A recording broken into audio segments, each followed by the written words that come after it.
Guys, we've driven, we've walked, we've seen. This place is beautiful. It's beautiful. It's making me think of something so profound, which is environmental wellness. Having to see how clean this place is, how conducive it is for running, for walking, for taking strolls down your neighborhood.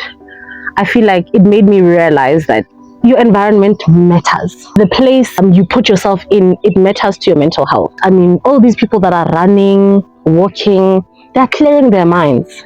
They're taking the time to get out of their funk, getting out of their comfort, getting out of their comfort space, to challenge their flesh, to remind the flesh that who is in control. I love you guys. Let's continue with the walk and go up in the mountain.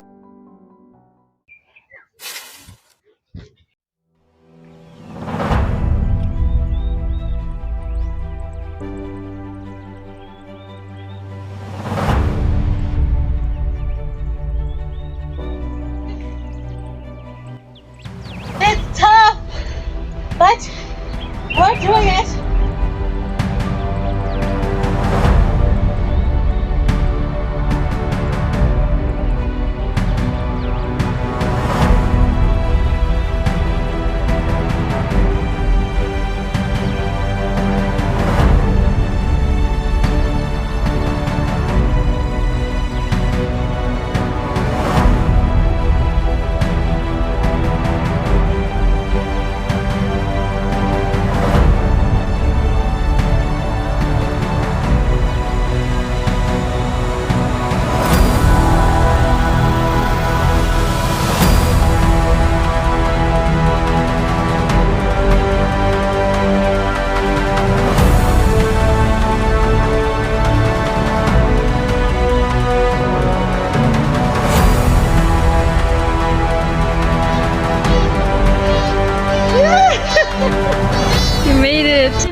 One of the things that got highlighted for me was how important it is for us as human beings to allow us in environments that help us to be clear in our minds. It reminds me of the scripture in 2 Kings chapter 7. Samaritans were going through basically a lockdown. There are certain people that had leprosy. Leprosy is one of those diseases that affect your skin. So people that had leprosy were considered to be unclean. Unfortunately, they were not allowed in their city.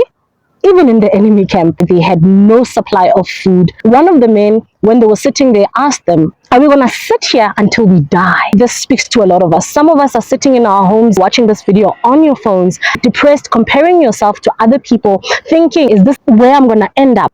Today, I'm going to ask you a question. What is it that you can use and trust God with and walk towards the enemy camp? If you decide to do that, then God will move, because one thing about God, He will back you. These 4 men, as they were walking towards the enemy camp, the Lord caused the Syrian camp to hear footsteps of more than 1,000 men, and they fled. They left their food, they left their tents, they left their clothes, and left everything. And when these 4 men got to that camp, they found a huge supply. So tell me, had those men decided to sit what they have found, what they found? Sometimes all we need to do is to just take a leap of faith, stand up and test God and see what He will do for you. Thank you so much for tuning into this. Please comment down below and tell me, what is it that you feel God has placed inside of you that you can use to conquer the enemy? Goodbye.